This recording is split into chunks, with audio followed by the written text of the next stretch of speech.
सुप्रजा रामपूर्वा सन्ध्या प्रवर्तते।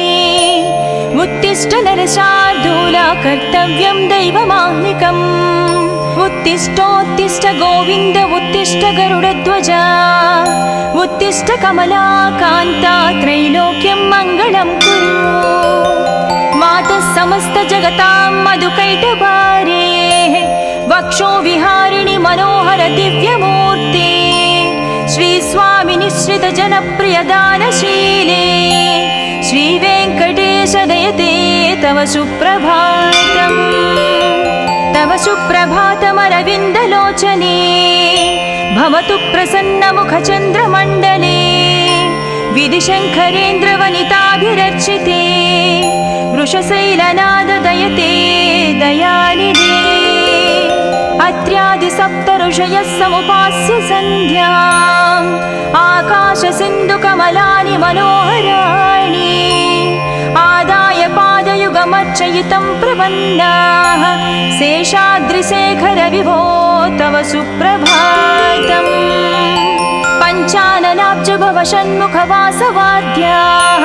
त्रैविक्रमादिचरितं विबुधास्तुवन्ति। भाषापतिः पठति वासरशुद्धिमारात् शेषाद्रिशेखर विभो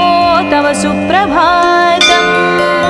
ईशत्प्रफुल्ल सरसीरुह नारिकेळ पूगद्रुमादि सुमनोहर पालिकानाम् आवाति मन्दमनिल सह दिव्यगन्धैः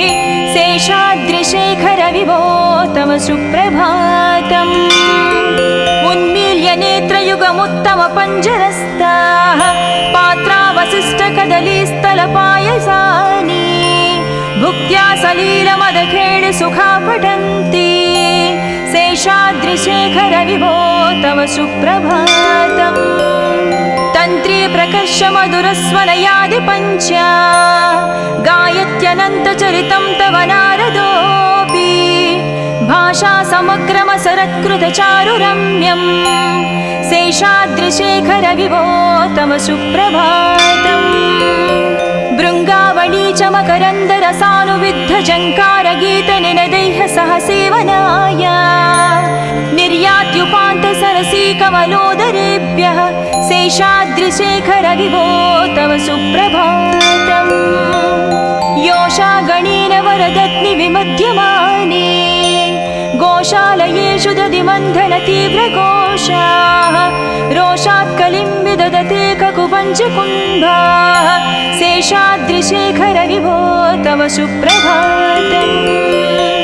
पद्मेशमित्रशतपत्रगतालिवर्गाः हर्तुं श्रियं कुवलयस्य निजाङ्गलक्ष्म्याः भेरीनिनादमनबिभ्रति तीव्रनादाम् शेषाद्रिशेखर विभो तव सुप्रभातम्। श्रीमन्नभीष्टवरदाखिल लोकबन्धो श्री श्रीनिवास जगदेकदयैकसिन्धो श्रीदेवता गुहभुजान्तर दिव्यमूर्ते श्रीवेङ्कटाचलपते तव सुप्रभातम्। श्रीमन्नभीष्टवरदाखिल लोकबन्धो श्री श्रीनिवास जगदेश दयैकसिन्धो श्रीदेवता गृहभुजान्तर दिव्यमूर्ते श्रीवेङ्कटाचलपते तव सुप्रभातम्। श्रीस्वामी पुष्करिणिकाप्लव निर्मलाङ्गाः श्रेयाधिनो हरविरिञ्चि सनन्दनाद्याः द्वारे वसन्ति वरनेत्रहतोत्तमाङ्गाः श्रीवेङ्कटाचलपते तव सुप्रभातम्। श्रीशेषशैलगरुडाचल वेङ्कटाद्रिनारायणाद्रिवृषभाद्रिवृषाद्रिमुख्या आख्यां त्वदीय वसतिरनिशं वदन्ति श्रीवेङ्कटाचलपते तव सुप्रभातम्। सेवापराः शिवसुरेश कृशानुधर्मरक्षो भुराद पवमानदनादिनाद बद्धाञ्जलिप्रविलसन्निधशीर्षदेशा श्रीवेङ्कटाचलपते तव सुप्रभातम्। दाटीश्रुते विहगराज मृगाधिराज नागाधिराज गजराज हयाधिराज स्वस्वाधिकारमहमाधिकमर्दयन्ते तव सुप्रभातम् सूर्येन्दुभौमबुधवाक्पति काव्यसौरि सद्भानुकेतु दिवि सत्परिसत्प्रधानाः त्वद्वासदापचरमावधिदासदासाः श्रीवेङ्कटाचलपते तव सुप्रभातम् तत्पादधूलिभरितस्फुरितोत्तमाङ्गाः स्वर्गापवर्गनिरपेक्ष निजान्तरङ्गाः कल्पागमाकलनया कुलताङ्गभन्ते श्रीवेङ्कटाचलपते तव सुप्रभातम् त्वद्गोपुराग्रशिखराणि निरीक्षमाणाः स्वर्गापवर्गपदवीं परमां श्रयन्तः मध्या मनुष्यभुवने मतिमाश्रयन्ते श्रीवेङ्कटाचलपते तव सुप्रभातम् श्रीभूमिनायक दयादिगुणामृताभे देवादिदेव जगदेश शरण्यमूर्ते श्रीमन्ननन्तगरुडाधिविरचिताङ्घ्रे श्रीवेङ्कटाचलपते तव सुप्रभातम् श्रीपद्मनाभ पुरुषोत्तम वासुदेव वैकुण्ठमाधव जनार्दन चक्रपाणे श्रीवत्सचिह्न शरणागत पारिजात श्रीवेङ्कटाचलपते तव सुप्रभातम् कन्दर्पदर्पहर सुन्दर दिव्यमूर्ते कान्ताकुचाम्बुरुह कुट्मललोलदृष्टे कल्याण निर्मल गुणाकर दिव्यकीर्ते श्रीवेङ्कटाचलपते तव सुप्रभातम् मीनाकृते कमठकोल नृसिंहवर्णिन् स्वामिन् परस्वर तपोधन रामचन्द्र शेषांस राम यदुनन्दन कल्किरूप श्रीवेङ्कटाचलपते तव सुप्रभातम् येलालवङ्घगनसार सुगन्धितीर्थम् दिव्यं वियत्सरितु हेमघटेषु पूर्णम् धृत्वाद्धवैदिकशिखामणयः प्रहृष्टाः तिष्ठन्ति वेङ्कटपते तव सुप्रभातम् भास्वानुदीति विकचावि सरोरुहाणि सम्पूरयन्ति निनदैककुभो विहङ्गाः श्रीवैष्णवाः सतमर्धितमङ्गलास्ते धामाश्रयन्ति तव वेङ्कट सुप्रभातम् ब्रह्मादयाः सुरवराः सुमहर्षयस्ते सन्तः सनन्दनमुखास्त्वदयोगिवर्याः धामान्तिके तव हि मङ्गलवस्तुहस्ताः श्रीवेङ्कटाचलपते तव सुप्रभातम् लक्ष्मीनिवास निरवध्य गुणैकसिन्धो संसारसागर समुत्तरणैकसेतो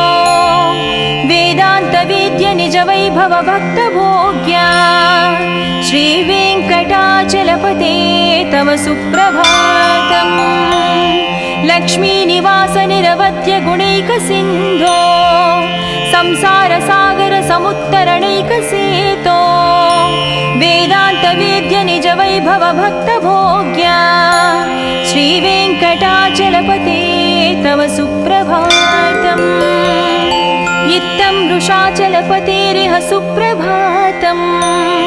ये मानवः प्रतिदिनं पठितुं प्रवृत्ताः तेषां प्रभातसमये स्मृतिरङ्गभाजां प्रज्ञां परार्धसुलभां परमां प्रसूते इत्थं वृषाचलपतेरिह सुप्रभातम् ये मानवः प्रतिदिनं पठितुं प्रवृत्ताः तेषां प्रभातसमये स्मृतिरङ्गभाजां प्रज्ञां परार्धसुलभां परमां प्रसूते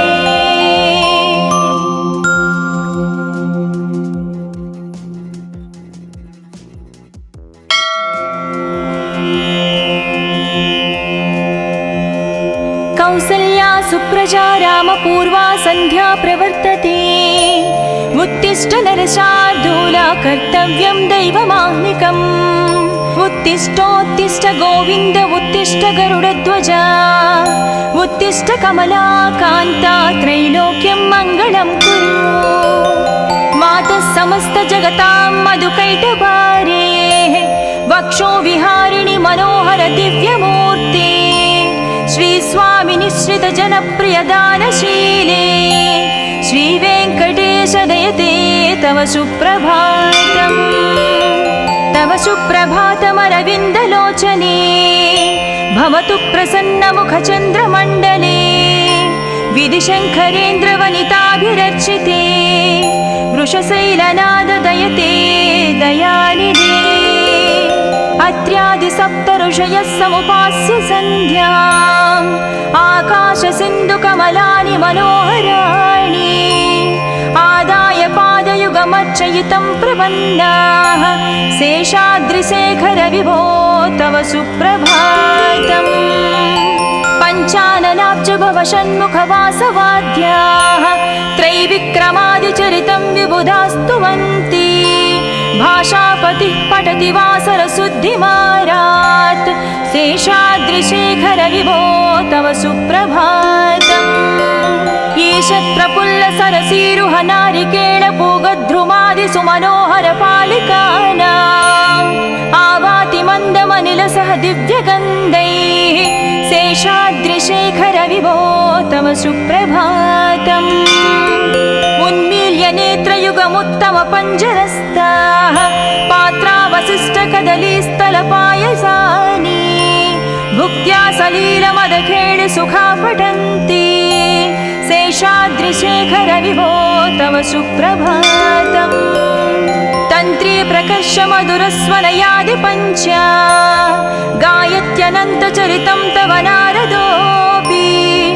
भाषा समग्रमसरत्कृतचारुरम्यम् शेषाद्रिशेखर विभो तव सुप्रभातम्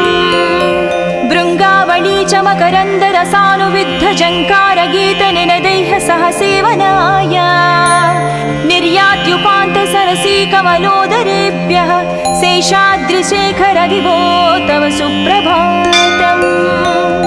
योषा गणेन वरदत्नि विमध्यमाने गोशालयेषु दधिमन्थन तीव्रघोषाः रोषात् कलिं विदधते ककुपञ्चकुम्भाः शेषाद्रिशेखर विभो तव सुप्रभातम् पद्मेशमित्रशतपत्रगतालिवर्गाः हर्तुं श्रियं कुवलयस्य निजाङ्गलक्ष्म्याः भेरीनिनादमनबिभ्रति तीव्रनादाम् शेषाद्रिशेखर विभो तव सुप्रभातम् श्रीमन्नभीष्टवरदाखिल लोकबन्धो श्री श्रीनिवास जगदेकदयैकसिन्धो श्रीदेवता गुहभुजान्तर दिव्यमूर्ते श्रीवेङ्कटाचलपते तव सुप्रभातम् श्रीमन्नभीष्टवरदाखिल लोकबन्धो श्री श्रीनिवास जगदेश दयैकसिन्धो श्रीदेवता गृहभुजान्तर दिव्यमूर्ते श्रीवेङ्कटाचलपते तव सुप्रभातम् श्री स्वामी पुष्करिणिकाप्लव निर्मलाङ्गाः श्रेयाधिनोहर विरिञ्चि सनन्दनाद्याः द्वारे वसन्ति वरनेत्रहतोद्यमाङ्गाः श्रीवेङ्कटाचलपते तव सुप्रभातम् श्रीशेषशैलगरुडाचल वेङ्कटाद्रिनारायणाद्रिवृषभाद्रिवृषाद्रिमुख्या आख्यां त्वदीयवसतिरनिशं वदन्ति श्रीवेङ्कटाचलपते तव सुप्रभातम् सेवापराः शिवसुरेश कृशानुधर्मरक्षोऽम्बुराद पवमानदनादिनादा बद्धाञ्जलिप्रविलसन्निधशीर्षदेशा श्रीवेङ्कटाचलपते तव सुप्रभातम् दाटीशुते विहगराज मृगाधिराज नागाधिराज गजराज हयाधिराज स्वस्वाधिकारमहमाधिकमर्दयन्ते श्रीवेङ्कटाचलपते तव सुप्रभातम् सूर्येन्दुभौमबुधवाक्पति काव्यसौरि सद्भानुकेतु दिवि सत्परिसत्प्रधानाः त्वद्वासदापचरमावधि दासदासाः श्रीवेङ्कटाचलपते तव सुप्रभातम् तत्पादधूलिभरितस्फुरितोत्तमाङ्गा स्वर्गापवर्गनिरपेक्ष निजान्तरङ्गा कल्पागमाकलनया कुलताङ्गभन्ते श्रीवेङ्कटाचलपते तव सुप्रभातम् त्वद्गोपुराग्रशिखराणि निरीक्षमाणाः स्वर्गापवर्गपदवीं परमां श्रयन्तः मर्त्या मनुष्यभुवने मतिमाश्रयन्ते श्रीवेङ्कटाचलपते तव सुप्रभातम् श्रीभूमिनायकदयादिगुणामृताभे देवादिदेव जगदेश शरण्यमूर्ते श्रीमन्ननन्तगरुडाधिभिरर्चिताङ्ग्रे श्रीवेङ्कटाचलपते तव सुप्रभातम् श्रीपद्मनाभपुरुषोत्तम वासुदेव वैकुण्ठमाधव जनार्दन चक्रपाणे श्रीवत्सचिह्नशरणागत पारिजात श्रीवेङ्कटाचलपते तव सुप्रभातम् कन्दर्पदर्पहर सुन्दर दिव्यमूर्ते कान्ताकुचाम्बुरुह कुट्मललोलदृष्टे कल्याण निर्मल गुणाकर दिव्यकीर्ते श्रीवेङ्कटाचलपते तव सुप्रभातम् मीनाकृते कमठकोल नृसिंहवर्णिन् स्वामिन् परस्वर तपोधन रामचन्द्र शेषांस राम यदुनन्दन कल्किरूप श्रीवेङ्कटाचलपते तव सुप्रभातम् येलालवङ्घगणसार सुगन्धितीर्थम् दिव्यं वियत्सरितु हेमघटेषु पूर्णम् धृत्वाद्धवैदिकशिखामणयः प्रहृष्टाः तिष्ठन्ति वेङ्कटपते तव सुप्रभातम्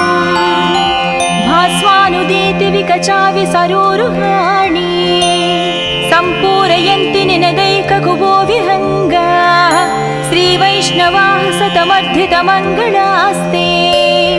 धामाश्रयन्ति तव वेङ्कटसुप्रभातम् ब्रह्मादयाः सुरवराः सुमहर्षस्ते सन्तः सनन्दनमुखास्त्वदयोगिवर्याः धामान्तिके तव हि मङ्गलवस्तुहस्ताः श्रीवेङ्कटाचलपते तव सुप्रभातम् लक्ष्मीनिवास निरवध्य गुणैकसिन्धो संसारसागर समुत्तरणैकसेतो वेदान्तवेद्य निज वैभव भक्तभोग्या श्रीवेङ्कटाचलपते तव सुप्रभातम् लक्ष्मीनिवास निरवध्य गुणैकसिन्धो संसारसागर समुत्तरणैकसेतो वेदान्तवेद्य निज वैभव भक्तभोग्या श्रीवेङ्कटाचलपते तव सुप्रभातम् इत्थं वृषाचलपतेरिह सुप्रभातम् ये मानवः प्रतिदिनं पठितुं प्रवृत्ताः तेषां प्रभातसमये स्मृतिरङ्गभाजां प्रज्ञां परार्धसुलभां परमां प्रसूते इत्थं वृषाचलपतेरिह सुप्रभातम् ये मानवः प्रतिदिनं पठितुं प्रवृत्ताः तेषां प्रभातसमये स्मृतिरङ्गभाजां प्रज्ञां परार्धसुलभां परमां प्रसूते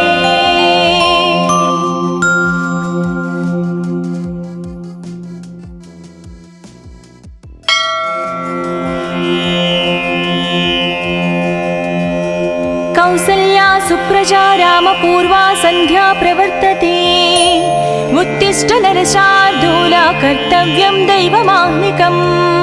उत्तिष्ठोत्तिष्ठ गोविन्द उत्तिष्ठ गरुडध्वजा उत्तिष्ठ कमलाकान्ता त्रैलोक्यं मङ्गलं कुरु मातः समस्त जगतां मधुकैटभारे वक्षो विहारिणि मनोहर दिव्यमूर्ते श्री स्वामी निश्रित जनप्रिय दानशीले श्री वेङ्कटेश दयते तव सुप्रभातम् तव सुप्रभातमरविन्दलोचने भवतु प्रसन्नमुखचन्द्रमण्डले विधिशङ्करेन्द्रवनिताभिरर्चिते वृषशैलनाददयते दयानिधे अत्र्यादिसप्तऋषयः समुपास्य सन्ध्याम् आकाशसिन्धुकमलानि मनोहराणि आदाय पादयुगमर्चयितं प्रपन्नाः शेषाद्रिशेखर विभो तव सुप्रभातम् पञ्चाननाब्ज भव षण्मुखवासवाद्याः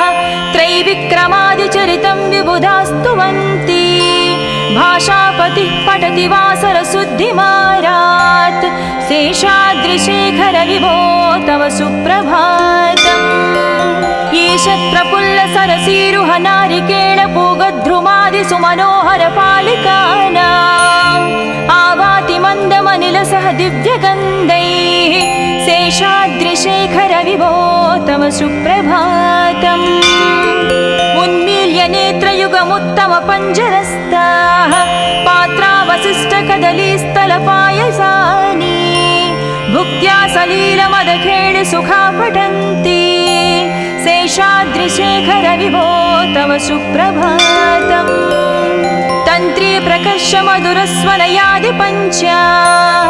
गायत्यनन्तचरितं तव नारदोऽपि भाषा समग्रमसरत्कृतचारुरम्यम् शेषाद्रिशेखर विभो तव सुप्रभातम् भृङ्गावळी च मकरन्दरसानुविद्धझङ्कारगीतनिनदैः सह सेवनाय निर्यात्युपान्तसरसीकमलोदरेभ्यः शेषाद्रिशेखर विभो तव सुप्रभातम् योषा गणेन वरदत्नि विमध्यमाने गोशालयेषु दधिमन्थन तीव्रघोषाः रोषात् कलिं विदधते ककुपञ्चकुम्भाः शेषाद्रिशेखर विभो तव सुप्रभातम् पद्मेशमित्रशतपत्रगतालिवर्गाः हर्तुं श्रियं कुवलयस्य निजाङ्गलक्ष्म्याः भेरीनिनादमनबिभ्रति तीव्रनादाम् शेषाद्रिशेखर विभो तव सुप्रभातम् श्रीमन्नभीष्टवरदाखिल लोकबन्धो श्री श्रीनिवास जगदेकदयैकसिन्धो श्रीदेवता गुहभुजान्तर दिव्यमूर्ते श्रीवेङ्कटाचलपते तव सुप्रभातम् श्रीमन्नभीष्टवरदाखिल लोकबन्धो श्री श्रीनिवास जगदेश दयैकसिन्धो श्रीदेवता गृहभुजान्तर दिव्यमूर्ते श्रीवेङ्कटाचलपते तव सुप्रभातम् श्रीस्वामि पुष्करिणिकाप्लव निर्मलाङ्गाः श्रेयाद्धिनोहर विरिञ्चि सनन्दनाद्याः द्वारे वसन्ति वरनेत्रहतोत्तमाङ्गाः श्रीवेङ्कटाचलपते तव सुप्रभातम् श्रीशेषशैलगरुडाचल वेङ्कटाद्रिनारायणाद्रिवृषभाद्रिवृषाद्रिमुख्या आख्यां त्वदीयवसतिरनिशं वदन्ति श्रीवेङ्कटाचलपते तव सुप्रभातम् सेवापराः शिवसुरेश कृशानुधर्मरक्षोऽम्बुराद पवमानदनादिनादा बद्धाञ्जलिप्रविलसन्निधशीर्षदेशा श्रीवेङ्कटाचलपते तव सुप्रभातम् दाटीश्रुते विहगराज मृगाधिराज नागाधिराज गजराज हयाधिराज स्वस्वाधिकारमहमाधिकमर्दयन्ते श्रीवेङ्कटाचलपते तव सुप्रभातम् सूर्येन्दुभौमबुधवाक्पति काव्यसौरि सद्भानुकेतु दिवि सत्परिसत्प्रधानाः त्वद्वासदापचरमावधिदासदासाः श्रीवेङ्कटाचलपते तव सुप्रभातम् तत्पादधूलिभरितस्फुरितोत्तमाङ्गाः स्वर्गापवर्गनिरपेक्षनिजान्तरङ्गाः कल्पागमाकलनया कुलताङ्गभन्ते श्रीवेङ्कटा सुप्रभातम् त्वद्गोपुराग्रशिखराणि निरीक्षमाणाः स्वर्गापवर्गपदवीं परमां श्रयन्तः मर्त्या मनुष्यभुवने मतिमाश्रयन्ते श्रीवेङ्कटाचलपते तव सुप्रभातम् श्रीभूमिनायक दयादिगुणामृताभे देवादिदेव जगदेश शरण्यमूर्ते श्रीमन्ननन्त गरुडाधिभिरर्चिताङ्घ्रे श्रीवेङ्कटाचलपते तव सुप्रभातम् श्रीपद्मनाभ पुरुषोत्तम वासुदेव वैकुण्ठमाधव जनार्दन चक्रपाणे श्रीवत्स चिह्न शरणागत पारिजात श्रीवेङ्कटाचलपते तव सुप्रभातम् कंदर्पदर्पहर सुंदर दिव्यमूर्ते कान्ताकुचाम्बुरुह कुट्मललोल दृष्टे कल्याण निर्मल गुणाकर दिव्यकीर्ते श्रीवेङ्कटाचलपते तव सुप्रभातम्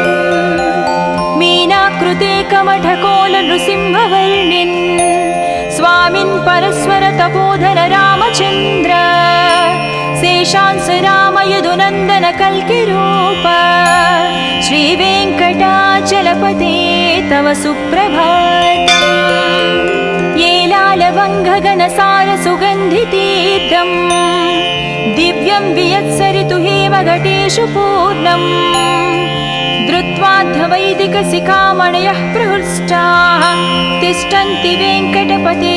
तव सुप्रभातम् भास्वानुदीति विकचाविसरोरुहाणि सम्पूरयन्ति निनदैककुबो विहङ्गाः श्रीवैष्णवाः सतमर्धितमङ्गलास्ते धामाश्रयन्ति तव वेङ्कट सुप्रभातम् ब्रह्मादयास्सुरवरास्सु महर्षयस्ते सन्तः सनन्दनमुखास्त्वदयोगिवर्याः दामान्तिके तव हि मङ्गलवस्तुहस्ताः श्रीवेङ्कटाचलपते तव सुप्रभातम् लक्ष्मीनिवास निरवध्य गुणैकसिन्धो संसारसागर समुत्तरणैकसेतो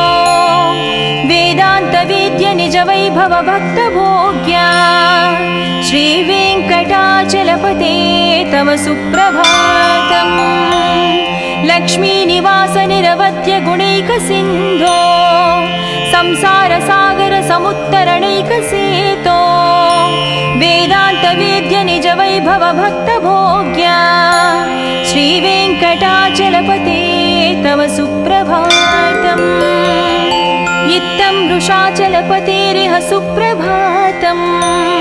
ये मानवः प्रतिदिनं पठितुं प्रवृत्ताः तेषां प्रभातसमये स्मृतिरङ्गभाजां प्रज्ञां परार्धसुलभां परमां प्रसूते इत्थं वृषाचलपतेरिह सुप्रभातम् ये मानवः प्रतिदिनं पठितुं प्रवृत्ताः तेषां प्रभातसमये स्मृतिरङ्गभाजां प्रज्ञां परार्धसुलभां परमां प्रसूते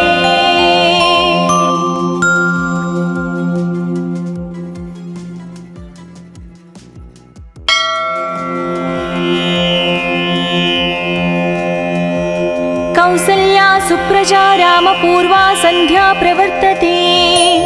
उत्तिष्ठ नरशार्दूला कर्तव्यं दैवमाह्निकम्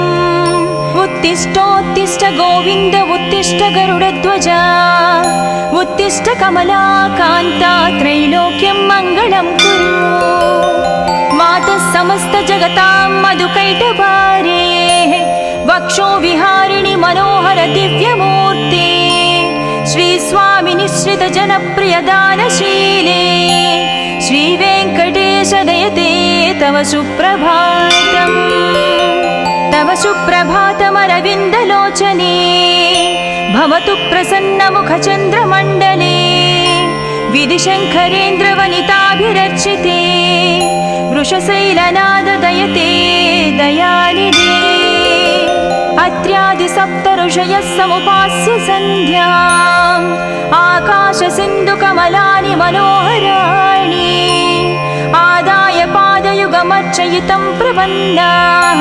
शेषाद्रिशेखर विभो तव सुप्रभातम्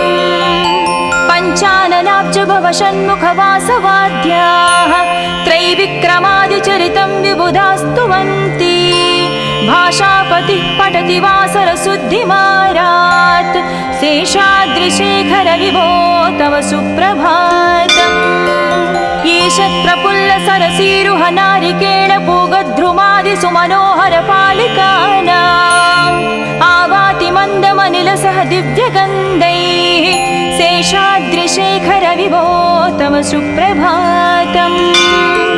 उन्मील्य नेत्रयुगमुत्तमपञ्जरस्ताः पात्रावशिष्टकदलीस्थलपायसानि भुक्त्या सलीलमदखेळिसुखा पठन्ति शेषाद्रिशेखर विभो तव सुप्रभातम् तन्त्री प्रकर्ष मधुरस्वनयादिपञ्चा गायत्यनन्तचरितं तव नारदोऽपि भाषा समग्रमसरत्कृतचारुरम्यम् शेषाद्रिशेखर विभो तव सुप्रभातम् भृङ्गावळी च मकरन्दरसानुविद्धजङ्कारगीतनिनदैः सह सेवनाय निर्यात्युपान्तसरसी कमलोदरेभ्यः शेषाद्रिशेखर विभो तव सुप्रभातम् योषा गणेन वरदत्नि विमध्यमाने गोशालयेषु दधिमन्थन तीव्रघोषाः रोषात् कलिं विदधते ककुपञ्चकुम्भाः शेषाद्रिशेखर विभो तव सुप्रभातम् पद्मेशमित्रशतपत्रगतालिवर्गाः हर्तुं श्रियं कुवलयस्य निजाङ्गलक्ष्म्याः भेरीनिनादमनबिभ्रति तीव्रनादाम् शेषाद्रिशेखर विभो तव सुप्रभातम् श्रीमन्नभीष्टवरदाखिल लोकबन्धो श्री श्रीनिवास जगदेकदयैकसिन्धो श्रीदेवता गुहभुजान्तर दिव्यमूर्ते श्रीवेङ्कटाचलपते तव सुप्रभातम् श्रीमन्नभीष्टवरदाखिल लोकबन्धो श्री श्रीनिवास जगदेश दयैकसिन्धो श्रीदेवता गृहभुजान्तर दिव्यमूर्ते श्रीवेङ्कटाचलपते तव सुप्रभातम् श्रीस्वामि पुष्करिणिकाप्लव निर्मलाङ्गाः श्रेयाद्धिनोहर विरिञ्चि सनन्दनाद्याः द्वारे वसन्ति वरनेत्रहतोत्तमाङ्गाः श्रीवेङ्कटाचलपते तव सुप्रभातम् श्रीशेषशैलगरुडाचल वेङ्कटाद्रिनारायणाद्रिवृषभाद्रिवृषाद्रिमुख्या आख्यां त्वदीयवसतेरनिशं वदन्ति श्रीवेङ्कटाचलपते तव सुप्रभातम् सेवापराः शिवसुरेश कृशानुधर्मरक्षोऽम्बुराद पवमानदनादिनादा बद्धाञ्जलिप्रविलसन्निधशीर्षदेशा श्रीवेङ्कटाचलपते तव सुप्रभातम् दाटीषुते विहगराज मृगाधिराज नागाधिराज गजराज हयाधिराज स्वस्वाधिकारमहमाधिकमर्दयन्ते श्रीवेङ्कटाचलपते तव सुप्रभातम् सूर्येन्दुभौमबुधवाक्पति काव्यसौर्यसद्भानुकेतु दिवि सत्परिसत्प्रधानाः त्वद्वासदापचरमावधिदासदासाः श्रीवेङ्कटाचलपते तव सुप्रभातम् तत्पादधूलिभरितस्फुरितोत्तमाङ्गाः स्वर्गापवर्गनिरपेक्षनिजान्तरङ्गाः कल्पागमाकलनया कुलताङ्गभन्ते श्रीवेङ्कटाचलपते तव सुप्रभातम् त्वद्गोपुराग्रशिखराणि निरीक्षमाणाः स्वर्गापवर्गपदवीं परमां श्रयन्तः मर्त्या मनुष्यभुवने मतिमाश्रयन्ते वेङ्कटाचलपते तव सुप्रभातम्। श्रीभूमिनायक दयादिगुणामृताभे देवादिदेव जगदेश शरण्यमूर्ते श्रीमन्ननन्त गरुडाधिभिरर्चिताङ्घ्रे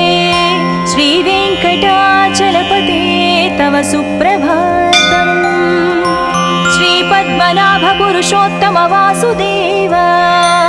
वैकुण्ठमाधव जनार्दन चक्रपाणे श्रीवत्स चिह्न शरणागत पारिजात श्रीवेङ्कटाचलपते तव सुप्रभातम्। कन्दर्पदर्पहर सुन्दर दिव्यमूर्ते कान्ताकुचाम्बुरुह कुट्मललोल दृष्टे कल्याण निर्मल गुणाकर दिव्यकीर्ते श्रीवेङ्कटाचलपते तव सुप्रभातम्। मीनाकृते कमठकोल नृसिंहवर्णिन् स्वामिन् परस्वर तपोधन रामचन्द्र शेषांस राम यदुनन्दन कल्किरूप श्रीवेङ्कटाचलपते तव सुप्रभातम्। येलालवङ्घगणसार सुगन्धितीर्थम् दिव्यं वियत्सरितु हेमघटेषु पूर्णम् धृत्वाद्धवैदिकशिखामणयः प्रहृष्टाः तिष्ठन्ति वेङ्कटपते तव सुप्रभातम्। भास्वानुदेति विकचाविसरोरुहाणि सम्पूरयन्ति निनदैककुबो विहङ्गाः श्रीवैष्णवाः सतमर्धितमङ्गलास्ते धामाश्रयन्ति तव वेङ्कट सुप्रभातम्। ब्रह्मादयास्सुरवरास्सु महर्षयस्ते सन्तः सनन्दनमुखास्त्वदयोगिवर्याः धामान्तिके तव हि मङ्गलवस्तु हस्ताः श्रीवेङ्कटाचलपते तव सुप्रभातम्। लक्ष्मीनिवास निरवध्य गुणैकसिन्धो संसारसागर समुत्तरणैकसेतो वेदान्तवेद्य निज वैभव भक्तभोग्या श्रीवेङ्कटाचलपते